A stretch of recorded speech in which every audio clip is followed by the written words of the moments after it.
Hey everyone, I'm Jason from Trading Games, and today, judging by the title of this video and the picture, I've got a lot of nice games sitting here in front of me.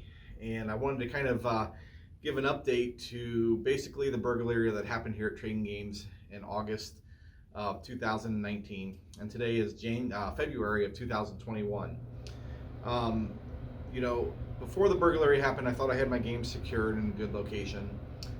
They were stored here at the store in a room that customers didn't go in a big safe.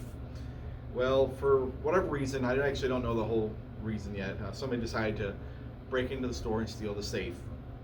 Um, and things like this happen. It's a learning experience.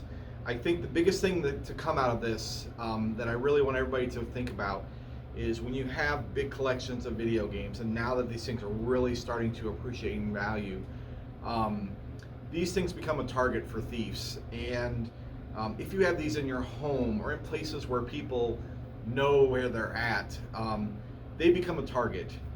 In my case, I don't know I didn't know, who this person was that broke into my store, and I'd never seen them before. And they targeted the safe for the very valuable games, and these people were just just bad people. So the big take of it is, if you have these in your home and you share videos, of your collections, you don't need to have a target on your family for a possible burglary or break-in that could go south with somebody getting hurt over video games. We love them and they're fun to collect, but now with these increasing values, everybody just needs to be more careful on who they share with, and just to protect your family. So now that part's over with, I wanted to kind of give an update, what happened. The games, I have about 20 games here. Is about all the games that we were able to get back out of about 125 games that were in the safe and stolen. I put some of my best games in the safe if you've never heard about the story. And it had Nintendo games, Atari games, Colecovision games, and television games, some modern games, some test cartridges, some graded games. It was a very big safe. And it was unfortunate that all my years of collecting, my best stuff was stolen all at once. But I've since learned that maybe not having everything in one spot is a good idea. But we learn from these experiences. This was recovered from being traded in locally here in St. Louis at other stores. The store owners kind of like, hey, we got some of your stuff in, and we know it's yours, and we want to return it to you. And we worked out arrangements with those stores. The games ended up being fenced between here and Las Vegas. These people are very transit, and some games, rare games, ended up in Las Vegas and everywhere in between. And who knows? The rest could have just been thrown in the dumpster. But this is what I recovered, and they're a lot worse for wear. Most of these boxes were near mint condition when I got them, and even stuff like this is like ColecoVision up and down. They removed price tags that were on these things to try to make them look different. Because of almost every single one of these games were in the book that I wrote in 2008.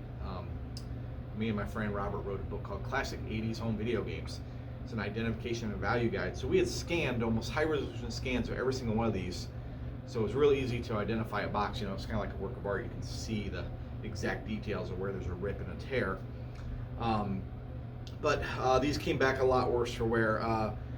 I don't have it here in front of me. One of the funny things was my Nintendo adult cartridges, like Peekaboo Poker and Hot Slots and stuff like that. They were previous rentals, and on the back of the actual plastic cartridge, they had engraved, the original rental place had engraved like a rental number.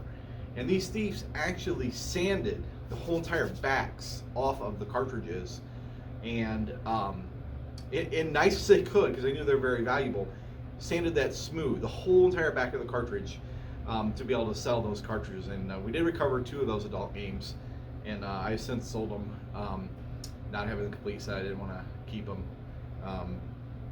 and they weren't worth as much.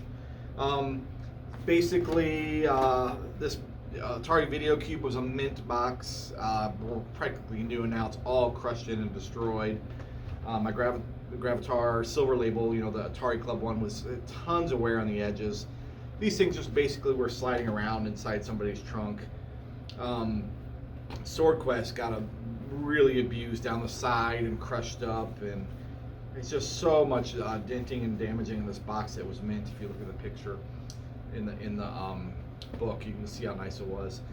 Some of the games, besides like edgeware, lots and lots of edgeware, which really does hurt this really rare game box. This box, luckily, is a lot stiffer. It's a bigger cartridge, so it held up pretty well.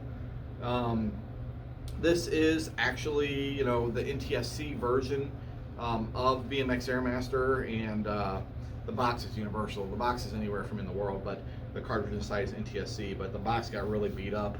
I might have to replace that. I got back 3 of my bomb carts.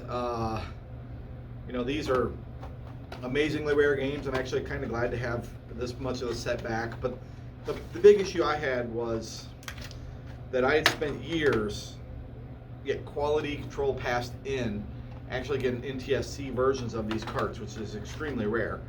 And I don't think nowadays that it's going to be even possible to do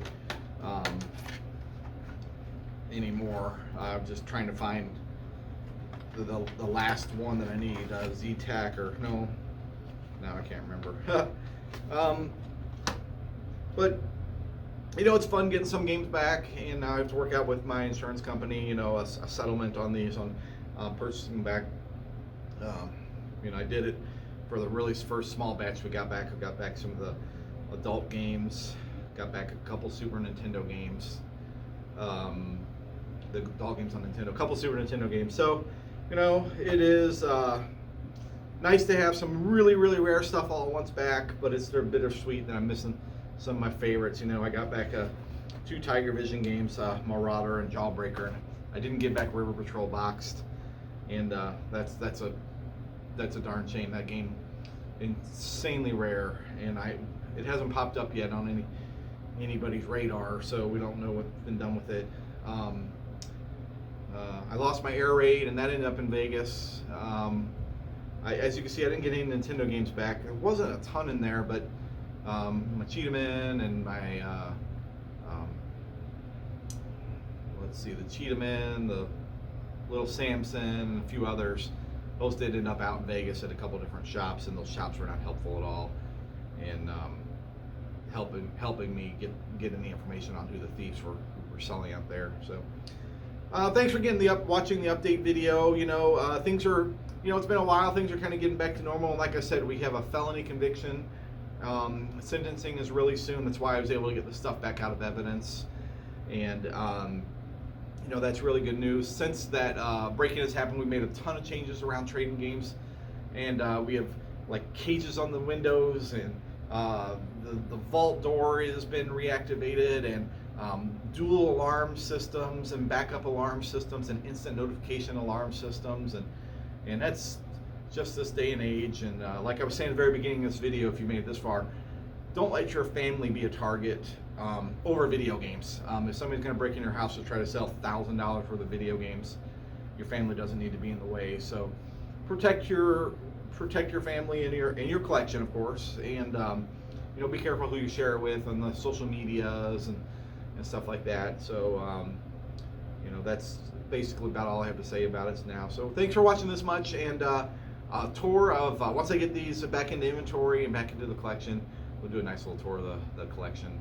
of the games. So it's been a while now, so I'm kind of excited to share that again. So thanks for watching. See you later.